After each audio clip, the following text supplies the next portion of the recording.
Hello guys, நான் தான் காட்டில் வச்சுட்டு பேசுகிறேன். இந்த வீடியோவில் பார்த்தீங்கன்னா அபாகாலிஸ் 100% அப்டேட் பண்ணவோட எபிசோட் நம்பர் 28 தான் பார்க்க போகிறோம். வீடியோக்குள்ளே போகிறதுக்கு முன்னாடி இந்த வீடியோக்கு லைக் போடாதவங்க ஒரு லைக் போட்டு பாருங்கள். அப்போனா தான் இந்த வீடியோ நிறைய பேருக்கு ரெக்கமெண்ட் ஆகும், எனக்கும் அடுத்த வீடியோ போடுறதுக்கு ஒரு மோட்டிவேஷனாக இருக்கும். அதே மாதிரி இந்த வீடியோட பாஸ்ட் வீடியோ பார்க்காதவங்க லிங்க் டிஸ்கிரிப்ஷனில் இருக்குது, மறக்காமல் போய் செக் பண்ணி பாருங்கள். சரி, ஓகே கைஸ், வாங்க வீடியோக்குள்ளே போகலாம். சாப்டர் 82 ஸ்டார்டிங்கில் பார்த்தீங்கன்னா அந்த ஜாமியும் பார்த்தீங்கன்னா வெளியே வந்திருக்கும். வந்துட்டு பயங்கரமாக அதுவும் கர்ச்சனை பண்ண அப்போ அந்த இடத்துல இந்த புழுதியெல்லாம் கிளம்புது. அந்த இடத்துல இருந்த வால் பார்த்தீங்கன்னா மெதுவாக மறைய ஆரம்பிக்கிறது. இப்போ அந்த இடத்துல ஒரு பால் மாதிரி ஒன்று காமிக்கிறாங்க. இப்போ அந்த இடத்துக்கு ஒருத்தனும் வந்திருப்பான். அவனும் பார்த்தீங்கன்னா முட்டாள்தனமாக இப்படி தான் போகக்கூடாது, போனால் இப்படி தான் ஆகும் அப்படின்னு அவன் சொல்லிட்டு, நீங்களும் இந்த மாதிரி எதுவும் தேவையில்லாமல் தொட்டுறாதீங்க அப்படின்னு சொல்லியிருப்பான். அப்போ அவன் பின்னால் பார்த்தீங்கன்னா முட்டா பீஸுன்னு ஒரு சத்தம் வருது. உடனே பார்த்தினா இவனுங்களும் பார்த்தீங்கன்னா பயந்து ஓடி போய் ஒளிஞ்சிருப்பானுங்க. எதுக்கு ஒளிறானுங்கன்னு தெரில. இந்த முட்டா பீஸும் பார்த்தீங்கன்னா வேறு யாரும் இல்லை, நம்ம ஹீரோவும் முட்டா பீஸும் தான் அங்கே வந்திருப்பானுங்க. அப்போ அதெல்லாம் பார்த்துட்டு இவனுங்களும் பார்த்துருப்பானுங்க. ஹீரோவும் அங்கே போயிட்டு இருந்திருப்பான்.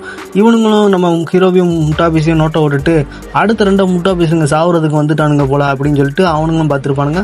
இந்த டைம் நம்ம இதெல்லாம் என்ன நடக்குன்னு சொல்லிட்டு தெளிவாகவே பார்க்கலாம். போன டைம் நம்ம சரியாகவே பார்க்கல இல்லையா அப்படின்னு சொல்லி அவனும் சொல்ல, கூட இருந்தவனும் அவன் என்னன்னு சொன்னான்னு தெரியுமா உனக்கு அது கேட்கலையா, அவன் தான் முட்டா பீஸு, அவன் முட்டா பீஸுன்னு சொல்லி கூப்பிட்டான், அப்படின்னா மொத்த சைனாலே அவன் தான் செகண்ட் ரேங்க் பிளேயர் அப்படின்னு சொல்லி அவன் சொல்ல, அப்போ அதை கேட்டு அந்த பொண்ணு வந்துட்டு, நீங்கள் என்ன நினைக்கிறீங்க, இந்த முட்டா பீஸு இந்த ஜாம்பியை போயிட்டு கொண்டுருவோம் அப்படின்னு நினைக்கிறீங்களா அப்படின்னு சொல்லி அவன் கேட்க, அப்போ அந்த ஃபஸ்ட்டு பேசின மூஞ்சி உருன்னு வச்சுருந்தவனும், ஆமாம் அதுக்கு வாய்ப்பு இருக்குதான், ஆனால் முன்னாடி செத்தானுங்க இல்லையா, அவனுங்க மட்டும் என்ன சாதாரண ஆள் நினச்சியா, எங்கள் ஏரியாலே அவனுங்க தான் எக்ஸ்பர்ட்டான ஆளுங்க, அவனுங்களாலே ஒரு ஸ்க்ராட்ச் கூட அந்த ஜாம்பியை பண்ண முடியல, இவனுங்க மட்டும் என்ன போயிட்டு அதை முடிச்சுட்டு வந்துடுவானுங்கன்னு நினைக்கிறியா, என்னதான் முட்டா பீஸ் ஸ்ட்ராங்காக இருக்கலாம், ஆனால் அதுக்காண்டிலாம் இவன் இதை முடிச்சிடுவான் அப்படின்னு சொல்லிட்டு சொல்லிடவே முடியாது, அதுக்கெலாம் எனக்கு தெரிஞ்ச வாய்ப்பே இல்லை அப்படின்னு சொல்லி அவனு சொல்ல. இப்போ அந்த டவுசர் பண்ணி வந்துட்டு, யாருக்கு தெரியும், நம்ம இங்கேயே கற்றுருந்தா நமக்கு நல்லா லூட்டு கூட கிடைக்கலாம், அதோட இந்த பெரிய முட்டா பீஸோட லூட்டு இனிமேல் நமக்கு தான், அவனோட எக்யூப்மெண்ட்லாம் கண்டிப்பாக ரேர் ஐட்டமாக தான் இருக்கும் அப்படின்னு சொல்லி அவன் சொல்ல. அப்போ அந்த ஜாம்பியோட சவுண்டு கேட்டிருக்கும். யார் அப்படின்னு சொல்லிட்டு இவனுங்களை பார்த்தீங்கன்னா ஷாக் ஆகிருப்பாங்க. வேறு யார், நம்ம முட்டா பீஸ் தான். கிட்டத்தட்ட இங்கே இருக்கிறத நம்ம முட்டா பீஸை கண்டுபிடிச்சி அவனுங்க பக்கம் திரும்பி பார்த்துருப்பான். அப்போ நம்ம ஹீரோவும் பார்த்தீங்கன்னா, முட்டா பீஸு வா போகலாம், அவனுங்க இங்கே தான் இருக்கானுங்கன்னு எனக்கு தெரியும், அந்த 3 முட்டா பசங்களை விட்டுட்டு நம்ம போய் நம்ம வேலையை பார்க்கலாம், இங்கேருந்து நேரத்தை வீணடிக்கலாம், நமக்கு டைம் இல்லை அப்படின்னு சொல்லிட்டு ஹீரோன்னு சொல்லியிருப்பான். ஹீரோ பார்த்தீங்கன்னா ஆல்ரெடி அவங்கள ஃபைண்ட் அவுட் பண்ணிட்டான். பட் அவங்கள விட்டுட்டு அவன் போகிறதுக்கு காரணம் அந்த மிஷனை எப்படியாச்சும் முடிக்கணும் அப்படிங்கிறதுக்காண்டி தான். இப்போ இந்த எனர்ஜி பால் இருக்குது பார்த்தீங்களா, இது வந்து பார்த்தீங்கன்னா ஆக்சுவலி ஒரு ப்ரொபோஷன் ட்ரையல் கைஸ். இப்போ ஹீரோவை அது உள்ளே டெலிபோர்ட் பண்ணியிருக்கு. நம்ம ஹீரோவும் பார்த்தீங்கன்னா எனக்கு சரியாக இல்லை ஞாபகம் இருந்தால் மோசிட்டியோட இந்த ப்ரொபோஷன் சேஞ்ச் பண்ணுற பிளேஸில் ஒரு பெசார்ட் மோட் டைப் ஜாம்பி தான் இந்த இடத்த ப்ரொடெக்ட் பண்ணியிருக்கணும், கேம் தான் இந்த இடத்துக்கு அதை சென்ட் பண்ணியிருக்கணும் அப்படின்னு சொல்லிட்டு ஹீரோன்னு நினைக்கிறான். என்னோட லாஸ்ட் லைஃப் படி இதை ஹண்டிங் மிஷனரி குரூப் தான் எல்லாரும் மொத்தமாக சேர்ந்து இதை முடிச்சு விட்டானுங்க. அவனுங்களுக்கு எந்தளவுக்கு பவர் தேவைப்பட்டதுன்னு எனக்கு தெரியல, ஆனால் கண்டிப்பாக இங்கே இருக்கிற ஜாம்பி ரொம்ப பவர்ஃபுல்லானது தான், கண்டிப்பாக அது பாஸ் லெவல் ஜாம்பி தான் அப்படின்னு சொல்லிட்டு ஹீரோவும் நினைக்கிறேன். அப்போ சிஸ்டம் இருந்துட்டு இங்கே இருக்கிற கெஸ்ட்டெல்லாம் தொடக்கூடாது அப்படின்னு நீங்கள் மீறி தொட்டிங்க அப்படின்னா ப்ரொபோஷன் சேஞ்ச் பண்ணுற ட்ரையல் அப்படியே ஸ்டார்ட் ஆகிரும்.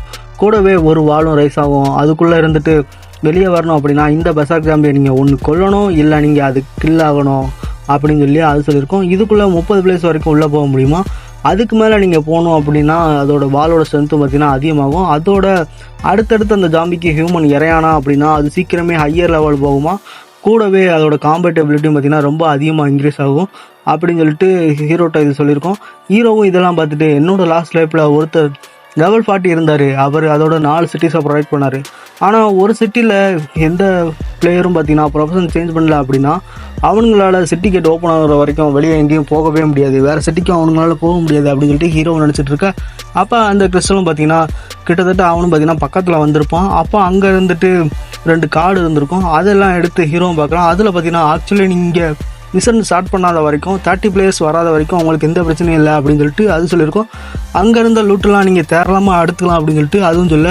அப்போ நம்ம ஹீரோவும் பார்த்தீங்கன்னா கேஷுவலாக போய்ட்டு அதை டச் பண்ணுற மாதிரி அதை டச் பண்ணி விட்டுருப்போம். அப்போ ஒரு 2 ஏரியா ஆக்டிவேட் ஆகுது. ஒன்று பார்த்தீங்கன்னா சேஃப் ஏரியா, இன்னொன்று பார்த்தீங்கன்னா டேஞ்சர் ஏரியா அப்படின்னு 2 இடம் வர. இப்போ சிஸ்டம் பார்த்தீங்கன்னா நீங்கள் இந்த கிறிஸ்டலில் டச் பண்ணதால் நீங்கள் கட்டாயமாக இந்த மிஷனை அக்செப்ட் பண்ணி தான் ஆகணும், இங்கே 2 பிளேயர்ஸ் இருக்குதான் நாங்கள் டிடெக்ட் பண்ணுறோம், ஸோ மிஷன் ரிவார்டாக ரொம்ப அதிகமாகவே நாங்கள் கொடுக்குறோம், இப்போ கார்டு பாஸ் எழுந்திரிச்சிருவார், அதனால சண்டைக்கு எல்லாரும் தயாராகுங்க அப்படின்னு சொல்லி அதுவும் சொல்லியிருக்கோம். அப்போ சீட் சிஸ்டம் பார்த்தீங்கன்னா நாங்கள் இதில் ஏதாச்சும் இஷ்யூ இருக்கா அப்படின்னு சொல்லிட்டு செக் பண்ணுறோம். அதோட நம்ம ஹீரோவுக்கு பார்த்தீங்கன்னா இங்கே இருக்கிற மிஷனுக்கு ஆக்டிவேட் பண்ணதால் அவனுக்கு வேறு ஏதாச்சும் இஷ்யூ வருதா அப்படின்னு சொல்லிட்டு அதை செக் பண்ணுறதா சொல்லியிருக்கோம். அதோட பார்த்தீங்கன்னா சாப்டர் 82 முடியுது. சாப்டர் 83 ஸ்டார்டிங்கில் பார்த்தீங்கன்னா நம்ம ஹீரோவோட சிப் சிஸ்டமும் இந்த மிஷனோட ரிவார்டாக 500 ரெப்யூட்டேஷன் பாயிண்ட்டும் கூடவே 200 கோல்டு காயின்ஸும் 1000 EXPயும் அதோட பார்த்தீங்கன்னா ரேண்டமாக ஒரு அட்வான்ஸ் ரேங்கு ஹிடன் ப்ரொபஷன் ஸ்கோலும் அதோட மிஷன் டியூரேஷன் பார்த்தீங்கன்னா 12 ஹவர்ஸும் தந்திருக்கும். இதுக்கு பெனால்ட்டி எதுவுமே கிடையாது. ஹீரோவும் அதை பார்த்துட்டு நம்ம முட்டாள் பேசிக்கிட்ட நான் மெஜிசியன் ப்ரொபஷனை எடுக்க போகிறேன், நீ வாரியர் ப்ரொபஷனை எடுத்துக்கோன்னு சொல்ல அதுவும் பார்த்தீங்கன்னா ஓகேங்கிற மாதிரி சவுண்ட் விட்டுருக்கும். அப்போ அங்கே பார்த்தா இப்போ தான் கைஸ் அந்த ஜாம்பியோட சைஸ் எவ்வளோ பெருசுன்னே காட்டுறாங்க. அது பார்த்தீங்கன்னா ஒரு ஜெயண்ட் மான்ஸ்டர் மாதிரி இருந்திருக்கு. நம்ம ஹீரோவும் அதை பார்க்குறான். இதோட ஸ்டேட்டஸ் பார்த்தீங்கன்னா ஹீரோவும் பார்க்க அதோட பார்த்தீங்கன்னா லெவல் 90. அதோட ஜாம்பிஸும் ரொம்ப பயங்கரமான ஆட்ரிபியூட்லாம் வச்சிருக்கு. நம்ம ஹீரோ பார்த்தீங்கன்னா வெறும் லெவல் 40 தான் இருந்திருப்பான். இப்போ நம்ம ஹீரோவும் அதோட ஸ்டேட்டஸ் எல்லாத்தையும் பார்த்துட்டு அமேசிங், அண்ணனோட ஆட்ரிபியூட்ஸ் ரொம்ப பயங்கரமாக தான் இருக்குது, இது வேறு லெவல், இதுக்கு டைட்டன் பேர் வச்ச மாதிரி அதுக்கு எல்லாத்துக்கும் ஏற்ற மாதிரி இது சரியாக தான் இருக்குது, கண்டிப்பாக இது சாதாரண ஜாம்பி இல்லை அப்படின்னு சொல்லிட்டு ஹீரோவும் பார்க்க. அப்போ இந்த ஜாம்பி வந்துட்டு ஆக்சுவலாக பார்த்தீங்கன்னா இது காம்பேட் எக்ஸ்பீரியன்ஸ் எதுவுமே கிடையாது. நம்ம ஹீரோவை பார்த்தீங்கன்னா 30 பீப்புள்ஸுக்கு மேலே தனியால் முடிக்கிற அளவுக்கு திறமையானவன். அதோட 9 லைஃப் பவ் அந்த வச்சிருப்பான். கவுண்ட்லெஸ் ஜாம்பிஸையும் அவன் கொண்டிருக்கான். இப்போ ஹீரோவும் கண்டிப்பாக நான் இதை அடித்து கேவோ அடிப்பேன்டா அப்படிங்கிற மாதிரி அவனும் பார்க்க. இப்போ ஹீரோவும் கரடி அப்புறம் இந்த ராஜா கதையில் வர மாதிரி அம்பை எடுத்துட்டு அதை அட்டாக் பண்ணலாம் அப்படிங்கிற மாதிரி பார்க்க. அப்போ நியூ மிஷன் ஒன்று வருது. அதில் பார்த்தீங்கன்னா டைட்டன் ஜாம்பியை கொண்டா ரேண்டமாக நார்மல் சீட்டும் அப்புறம் சில்வர் அங்கே எக்யூப்மெண்ட்டும் கிடைக்கும். மிஷன் டியூரேஷன் பார்த்தீங்கன்னா 24 ஹவர்ஸ். ஹீரோவை அக்செப்ட் பண்ணிக்கலான்னு சொல்லிட்டு அதுவும் கேட்டிருக்கும். அப்போ ஹீரோ பார்த்தீங்கன்னா அக்செப்ட் பண்ணியிருப்பான். அவனும் கரடிக்கு எய்ம் பண்ணுற மாதிரி அந்த ஜாம்பியை பார்த்தீங்கன்னா எய்ம் பண்ணிகிட்டு இருக்க. அதுக்கப்புறம் அதை அட்டாக் பண்ணலாம் அப்படின்னு சொல்லிட்டு பார்த்துட்டு இருப்பான். அதுவும் பார்த்தீங்கன்னா எம்ஐ ஃபுட் அப்படிங்கிற மாதிரி பார்த்துட்டு இருந்திருக்கும். ஹீரோ பார்த்தீங்கன்னா அட்டாக்க போகலான்னு சொல்லிட்டு அவனும் அட்டாக்க போட்டு விட அதுவும் பார்த்தீங்கன்னா தடுக்க பார்த்துருக்கோம். ஹீரோவும் பார்த்தீங்கன்னா பெரிய முட்டாபீஸை போய் அதை முடிச்சுட்டு வாடா அப்படின்னு சொல்ல அவனும் பார்த்தீங்கன்னா மார்வலில் வர தோர் மாதிரி கையில் ஹேமரை எடுத்துகிட்டு அப்படியே பாஞ்சு போய் அடிக்க போயிருப்பான். அப்போ அதுவும் பார்த்தீங்கன்னா கையை வச்சு அப்படியே தடுக்குது. அது அப்படியே சில்டு மாதிரி கையில் வர வச்சு தடுக்க. அப்போ அதோட கை பார்த்தீங்கன்னா அப்படியே ஐஸ் மாதிரி ஆயிருக்கும் ஹீரோ கொடுத்த அட்டாக்னால. இப்போ அதுவும் கவுண்டர் அட்டாக் பண்ணுது. நம்ம ஹீரோவும் பார்த்தீங்கன்னா குட், என்னோட எய்ம் இன்னுமே அக்யூரேட்டாக தான் இருக்குது அப்படின்னு சொல்லிட்டு பார்க்க. நம்ம முட்டாபீஸ் வேறு இந்த நேரத்தில் போய்ட்டு போஸ்ட் கொடுத்துட்டு இருக்கான். இப்போ அந்த டைட்டன் ஜாம்பி இருக்குது பார்த்தீங்கன்னா அது தன்னோட பாடியை பார்த்தீங்கன்னா சேஞ்ச் பண்ணுது. அதோட பவர் வேவ்லாம் பார்த்தீங்கன்னா அன்லைஸ் ஆக நம்ம ஹீரோவோட மைண்டு பார்த்தீங்கன்னா அப்படியே ஷாக் வேவில் அது அப்படியே அதிர்ச்சியாகி பண்ணிட்டு இருக்கோம். ஹீரோ பார்த்தீங்கன்னா ஒரு ரெடிகுலஸான டேலண்ட் இதோட சவுண்ட்னால என்னால் எதுவுமே பண்ண முடியல, இதோட வேவ் நான் கண்ட்ரோல் பண்ணுது அப்படிங்கிற மாதிரி பார்க்க. நம்ம முட்டாபீஸ் மேலே பார்த்தீங்கன்னா அந்த டைட்டன் ஜாம்பி ஒரு பஞ்சு விட்டுருக்கோம். அப்போ நம்ம ஹீரோ பார்த்தீங்கன்னா முட்டாபீஸ் அப்படின்னு சொல்லிட்டு கூப்பிட இப்போ அந்த ஜாம்பியும் பார்த்தீங்கன்னா கையில் இருக்கிற அந்த ஹீரோவை பண்ண அட்டாக்கோட அந்த ஏரை இருக்குது பார்த்தீங்கன்னா அதை எடுத்து அப்படியே உடச்சி போட்டுருது. நம்ம ஹீரோவும் அதை பார்த்துட்டு இருக்கு. அதோட பார்த்தீங்கன்னா சாப்டர் 83 முடியுது. சாப்டர் 84 ஸ்டார்டிங்கில் பார்த்தீங்கன்னா அந்த டைட்டன் ஜாம்பி அப்படியே பயங்கரமாக ஒரு ஹேமர் மாதிரி எடுத்துகிட்டு அதுவும் பார்த்தீங்கன்னா தரையெல்லாம் உடச்சிட்டு ஹீரோவை அப்படியே அட்டாக் பண்ண வர. ஹீரோவும் பார்த்தீங்கன்னா ஃபயர் அப்புறம் ஐஸ் ஏரோவை வச்சு அவனை அட்டாக் பண்ணுறான். அப்போ அதனால பார்த்தீங்கன்னா அதோட உடம்புல எக்கச்சக்கமான இடத்துல அப்படியே காயெல்லாம் ஏற்படுது. அந்த ஏரோ பார்த்தீங்கன்னா அப்படியே போய் பட்டிருக்கோம்.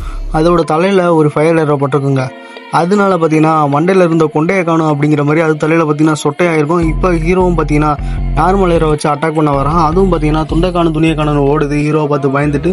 அப்போ ஹீரோ பார்த்து முன்னால் மனுஷனாக இருந்திருக்கும் போல இருக்குது, கன்ஸ்ட்ரக்ஷன் ஒர்க் பார்த்துருக்கும் போல், அதனால தான் பழைய வேலையை திரும்பி பார்க்க போது போல இருக்குது, நான் அடிச்சடி அவ்வளோ பெருசாக இருக்கு போல் அப்படின்னு சொல்லிட்டு ஹீரோவும் பார்க்க. அப்போ ஹீரோ பார்த்தீங்கன்னா திரும்ப ஏரோ வச்சு அட்டாக் பண்ண போகிறான். அதுவும் பார்த்தீங்கன்னா ஒரு பாறையை வச்சு அப்படியே தடுத்துருக்கும். ஹீரோவும் அடங்குய்யால அப்படிங்கிற மாதிரி அவனு பார்த்துருக்கு. முட்டாபீஸ் பார்த்தீங்கன்னா பெசார்க் மோடு போ சொல்லிட்டு அவனு சொல்ல அவனை மட்டும் பார்த்தீங்கன்னா நீ முடிச்சு விட்டான் அப்படின்னா அண்ணா உனக்கு 5 லெட் பீஸ் தரேன்டா அப்படின்னு சொல்லியிருப்பான். அப்போ அதுவும் பார்த்தீங்கன்னா ஓகே தலை அப்படிங்கிற மாதிரி பெசார்க் மோடு போயிட்டு பயங்கரமாக பார்த்தீங்கன்னா அப்படியே பாஞ்சு போய்கிட்டு சண்டை போட போயிருக்கோம். நம்ம ஹீரோவும் பார்த்தீங்கன்னா எனக்கு சரியான பொசிஷன் கிடைக்கல அப்படின்னு சொல்ல அந்த டைட்டன் ஜாம்பியை பார்த்தீங்கன்னா நம்ம முட்டாபீஸ் நல்லா பிடிச்சிக்கிடுது. நம்ம ஹீரோ பார்த்தீங்கன்னா அதை அட்டாக் பண்ணி ஹேரோவை பார்த்தீங்கன்னா விட்டுருப்பான். அதுவும் வேகமாக போய் இப்போ அதை அட்டாக் பண்ண போக அப்போ அந்த நேரத்தில் பார்த்தீங்கன்னா எல்லாருக்கும் ஒரு சாக்கு, என்னடா அப்படின்னு பார்த்தீங்கன்னா கர்த்தர் மாதிரி ஒரு உருவம் அப்படி ஹெவன்லேருந்து வந்த மாதிரி காட்டுறாங்க. அது என்ன அப்படின்னு பார்த்தீங்கன்னா அந்த ஜாம்பியை பார்த்தீங்கன்னா நம்ம ஹீரோ பார்த்தீங்கன்னா ஒரு அட்டாக் போட்டிருப்பான்ல பார்த்தீங்கன்னா அது பார்த்தீங்கன்னா பின்னாடி ஒரு படக்கூடாத இடத்துல பட்டுச்சுங்க. அதனால அது பார்த்துட்டு இதுவும் என்னடா என்ன தேவையில்லாம இடத்துல அடிச்சிட்டியடா, என்னோட மானமெல்லாம் போயிடுச்சு அப்படிங்கிற மாதிரி அதுவும் பார்த்துட்டு இருக்க. நம்ம ஹீரோ பார்த்தீங்கன்னா ஐயா மன்னிச்சிருங்க ஐயா, நான் வேணும்னு செய்யல, ஏதோ தெரியாத்தனமா பட்டுருச்சு, அதனால இதை பெருசா எடுத்துக்கிறாங்க அப்படிங்கிற மாதிரி அவனு சொல்லியிருப்பான். அதோட பார்த்தீங்கன்னா சாப்டர் 84 முடியுது. கைஸ் இதுக்கப்புறம் வர சாப்டர் பார்த்தீங்கன்னா ஃபில்லர் எபிசோடு மாதிரி வரும். அது எப்படின்னா அனிமில ஃபில்லர் எபிசோட் வர மாதிரி இதில் பார்த்தீங்கன்னா சில ஃபில்லர் எபிசோட விட்டு வச்சிருக்காங்க. அது கதைக்கு இதுக்கப்புறம் ரிலேட்டட் ஆகுமா இல்லை அது சும்மா இதை விட்டு வச்சிருக்காங்கன்னு தெரியல. இது பார்த்தீங்கன்னா ஒரு அப்பாக்லிஸ் கேமு. இதில் போயிட்டு அவனுங்க மான்கால என்ன பண்ணி வச்சிருக்காங்கன்னா சில இசக்காய் சாப்டர்ஸும் உள்ள வர மாதிரி பண்ணி வச்சிருக்கானுங்க. சரி அது என்னன்னு சொல்லிட்டு நம்ம பார்க்கலாம். நம்ம அதை சேர்த்தே போடுறேன், அதனால கொஞ்சம் கன்ஃபியூஸ் ஆகாதீங்க, ஏன்னா முன்னக்கூட்டியே நான் சொல்லணும் இல்லையா. சரி ஓகே கைஸ், இந்த வீடியோ எப்படின்னு சொல்லிட்டு மறக்காம கமெண்ட் செக்ஷனில் கமெண்ட் பண்ணுங்க. அதே மாதிரி இந்த வீடியோக்கு ஒரு 100 லைக்கை மட்டும் போட்டு விட்டுருங்க. இந்த வீடியோ யாராச்சும் புதுசாக பார்த்தா மறக்காம சப்ஸ்கிரைப் பண்ணி சேனலை அப்படியே பெல் பட்டன் ஆல் செட் பண்ணி வச்சுக்கோங்க. அப்போ தான் பார்த்தீங்கன்னா உங்களுக்கு அடுத்தடுத்து நோட்டிஃபிகேஷன் வரும். சரி ஓகே கைஸ், நம்ம அடுத்த வீடியோ சந்திக்கலாம். Tata bye bye guys.